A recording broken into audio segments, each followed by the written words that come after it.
Pak. Nah, sudah mulai. Baik ya. Assalamualaikum warahmatullahi wabarakatuh. Waalaikumsalam warahmatullahi wabarakatuh, Pak. Apa kabar, Pak? Sehat, Pak? Alhamdulillah sehat Pak Edi Chandra ya. Ya, Pak. Pakai C atau pakai TJ? Itu akunnya, Pak. Akun di YouTube. Hmm. Nah, itu, Pak. Edi ngajar di Di MTSN 1 Agam, Pak. Di lokasinya di Bukareh, Pak. Bukareh dekat dekat Abi Center itu ya. Eh, Dekat Abi Center yang sekarang nih, Pak. Ada Abi Center ke pesantren baru, Pak. Dari Iya. Kapau ke bawah sedikit, Pak. Eh, Jauh dari situ ya, sebelum sebelum Tarusan ya. Ah, ya, sebelum terusan, Pak. Bisa juga, Pak. Ya, Pak Edi ya. Alhamdulillah sudah bertemu malam ini ya. Ya, Tentu ya, setiap sekolah tentu punya cita-cita untuk menebarkan yang terbaik bagi muridnya. Nah, makanya rata-rata sekolah punya visi dan misi yang jelas. Kira-kira Pak Edi yang mengajar di Sanawiyah di Bukareh, kira-kira visi sekolahnya apa tuh Pak Edi? isi sekolah ya, Pak. Ya masih ingat nggak? Kan Ya, ada di awal-awal dulu di analisis tentang ya. kurikulum, Sebelumnya visi kurikulum. ya Pak, ada revisi visi misi di sekolah kita sekarang nih Pak, waktu lokakarya kemarin Pak. Eh, Masih ingat kira-kira visinya apa? Kalau yang Menjadi ya menciptakan generasi Islam yang berpendidikan, yang bermoral dan berakhlak, serta memiliki intelektual teknologi informasi Pak. Kemudian sekarang sudah direvisi Pak, seminggu yang lewat Pak, waktu kami lokakarya Pak, dimasukkan ada istilahnya eh, moderasi beragama kalau nggak salah di ujung kalimatnya Pak. ada masukan yang terbaru sesuai dengan tuntutan kurikulum merdeka. Ya bisa jadi itu Pak. Saya kemarin nggak ikut karya Pak karena kita sibuk kuliah. Jadi saya nggak bisa ikut ke karya. Konsentrasi di sini dulu Pak di TPG ini. Orang karya kemarin Ya, Pak. jadi tentu menjadi seorang guru profesional banyak hal-hal yang perlu dipersiapkan dan persiapan itu merupakan rangkaian dari apa namanya perangkat pembelajaran. Nah, kira-kira apa saja menurut Pak di perangkat pelajaran itu cakupannya apa saja yang harus disiapkan oleh seorang guru khususnya dalam kerangka kurikulum merdeka ini. Eh, Kalau yang saya pahami Pak tidak jauh beda dengan kurikulum sebelumnya Pak. Di kurikulum 13 dengan kurikulum Merdeka. Seorang guru itu memang harus memiliki perangkat pembelajaran mulai dari apa namanya peta konsep dari awal, kemudian terus masuk kepada RPP, ada di sana ada modul, ada program semester juga Pak, ada program tahunan, kemudian apa lagi namanya Pak, Eh, modul Pak, itu guru harus menyiapkan modul Hmm. Pak. Ya, ada persiapan modul. Kemudian kalau media pembelajaran masuk di perangkat pembelajaran. Media pembelajaran Pak, ya masuk Pak, media pembelajaran juga Pak. Salah Nah, satunya media. kemarin di tagihan lembar kerja 5 kalau nggak salah ya, itu kan ada membuat video sebagai sumber ajar ya.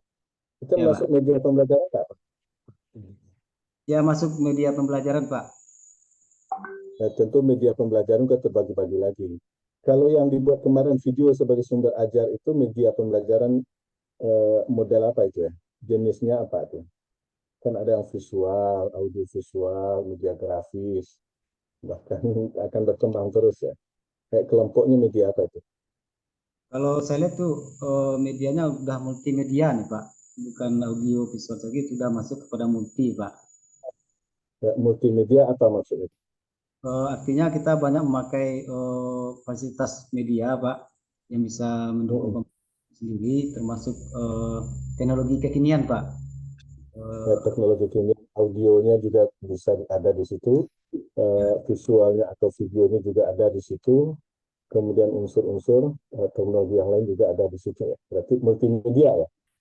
Ya multimedia Pak, artinya peserta didik dengan gurunya itu bisa langsung berhadapan langsung seperti kita ini Pak.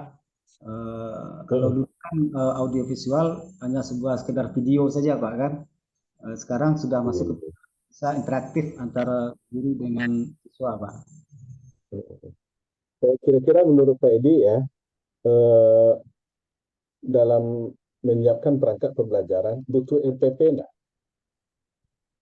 RPP Pak. Hmm? Ya kalau menurut saya masih butuh Pak RPP itu Pak. Nah, komponen yang ada di LPP itu apa saja? Yaitu yang pertama jelas materinya Pak, sudah dulu. Kemudian Tidak. eh, Eh, ada namanya kompetensi dasar, ada kompetensi inti seperti itu Pak, KD, KI. Kalau sekarang ada namanya CP Pak, capaian pembelajaran. Kemudian ada TP-nya Pak, tujuan pembelajaran. Kemudian apalagi media yang dipakai itu ATP alurnya ya, sudah masuk situ. model pembelajarannya Pak, model pembelajarannya dimasukkan di dalamnya Hmm. Pak. Kemudian ada LKPD, lembar kerja yang akan kita berikan kepada siswa. Kemudian Hmm. instrumen penilaian juga seperti itu Pak. Ada ya. Itu Pak. Baik, baik Pak Edi ya. Tentu dalam rangka meningkatkan kemampuan guru di sekolah, itu juga ada dituntut untuk meneliti ya. Dan penelitian itu yang banyak dilakukan oleh guru untuk meningkatkan dalam bentuk PTK ya. Iya Pak. Judul PTK Pak Edi kemarin apa? Judul saya ambil dari latar belakang masalahnya Pak. Di sini saya melihat permasalahannya Pak. Siswa itu terkendala menghafal hadis itu Pak. Artinya Hmm. apa? Eh, Artinya anak-anak tuh lebih cenderung menghafal ayat lebih mudah ketimbang menghafal hadis. Jadi ketika saya minta tagihan setoran hadis dalam pelajaran saya, itu sering terkendala Pak. Nggak semudah anak menghafal Al-Quran, itu permasalahan yang saya lihat Pak kan. Jadi saya mengambil metode penelitiannya, saya minta satu tingkat di sekolah. Saya mau mengembangkan metode murajaah seperti halnya yang dilakukan di apa Pak di pondok tapis atau di sekolah-sekolah lain.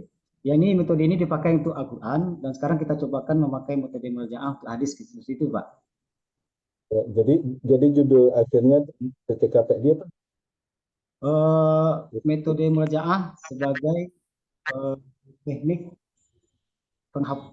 teknik cara penghafalan hadis Pak. Sebenarnya salah Pak seperti itu Pak. Upaya meningkatkan hafalan hadis melalui metode Ya, murojaah. Cuma metode murojaah kan banyak dipakai di Al-Quran ya. ya Pak. Untuk hadis bisa juga ya. Ya, makanya saya tertarik nih Pak dalam ini. Saya lihat metode murajaah itu untuk Al-Quran ada Pak dampaknya Pak. Apakah ini bisa Tentu, dilakukan itu Pak? Kira-kira Pak. tentu langkah-langkahnya harus ada ya, karena kita akan mem-PTK-kan hal tersebut ya. Dalam nanti di waktu PPL itu yang kita terapkan. Ya, itu metode murojaah. Jangan lari nanti. Jadi di EPP tergambar ada peningkat, ada metode yang kita pakai, itu metode murajaah, di RPP-nya tergambar juga ya. Oh itu. Kemudian di penelitian di PTK juga itu yang kita pakai. Ya, pas nanti PPL, nah, kita mencari hasil PTK itu. Dia Oh sejalan dia. ya ya. Boleh lepas ya. Karena Di kita menerapkan, ya karena Pak. kita menerapkan PPL nanti, yaitu tema PTK itu. Oh, Ini mulai dari kesulitan siswa menghafal hadis, ternyata ada ide bagaimana mereka mudah menghafal hadis, maka dipakailah sebuah pendekatan yang disebut dengan metode murojaah. ya Pak. Siklus pertama bagaimana hasilnya, kira-kira ada perubahan enggak ya? Kemudian Ya Pak. siklus kedua berarti ada PPL kedua ya yang kita terapkan. Selanjutnya kalau belum juga nanti ada siklus ketiga ya. Ya Jadi Pak. step-step itu tentu ada gambaran peningkatannya. Jadi dimasukkan di Karena apa Pak ya di modul kita dimasukkan itu metode itu Pak ya. Sudah bisa dimasukkan ketika kita Pak. ya, nanti di hasil di penelitiannya tentu di teori ini juga ada ya. Karena proposal itu kan berapa berapa bab ya kan tiga kan. Ya Pak. Ya. Bab 1 tentang pendahuluan atau latar belakang masalah, bab 2 tentang teori-teori itu. Jadi harus tergambar langkah-langkahnya, metode murojaah, langkah-langkahnya apa ini. Ya, kemudian apa dalam meningkatkan apa tadi hafalannya? Kepala Pak. Nah, tentu teori tentang hafalan ini. Jadi harus ada dua ya, metode murojaah, hafalan. Nah, kemudian nanti di bab ketiga baru kita definisikan, kita tulis tentang metode PTK tersebut, metodologinya, langkah-langkahnya apa, lakukan 3 siklus 1, 2, 3, tentu secara teori juga ada. Nanti di bab 4 itu hasilnya yang akan dicari. Kan begitu enggak Pak Edi? Ya, kira-kira begitulah Pak. Jadi hasilnya nanti Pak memang berujung ke penelitian nanti Pak.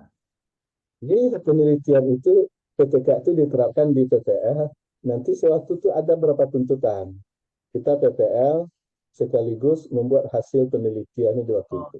berarti Nanti sampai 5 bab nanti bab 5 kan penutup. iya iya Pak. Ada laporan penelitiannya. Jadi Selama tidak hanya sekedar ya Pak. tidak hanya sekedar apa proposal, tapi sampai selesai nanti dilaporkan. Ya Pak. Itu Pak Edi ya. Bagaimana nanti Pak Edi? Tentu daya hafal murid itu kan beda-beda. Ada yang cerdas, ada yang kurang, ada yang setengah-setengah. Bagaimana Pak Edi menghadapi tipe murid yang multi intelijensi ya, macam-macam kecerdasannya berbeda-beda. Ya, kalau saya selama ini Pak, kalau ada anak yang seperti itu bahkan bahkan latar belakangnya berbeda-beda sini Pak kan. Nggak semuanya yang berada di orang yang sekolah di sini anak apa namanya anak anak kampung sini Pak. Ada juga dari panti asuhan Pak, ada juga dari daerah jauh Pak kan. Jadi saya biasanya ada pengotak-kotakan seperti itu Pak. Ini saya pakai. Eh, Pertama saya masuk itu saya lihat dulu skill anak ini dulu. Berarti ada semacam instrumen saya Pak untuk melihat kemampuan anak ini Pak. Jadi capaiannya nanti berbeda nanti Pak. Kalau dia si A misalnya dia bisa menghafal 5 hadis, untuk yang si B barangkali nggak bisa saya patok menjadi 5 hadis setorannya Pak.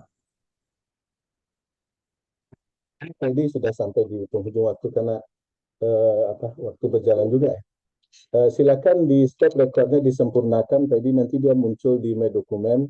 Disilakan dilengkapi. Silakan di stop ya. Apa ya?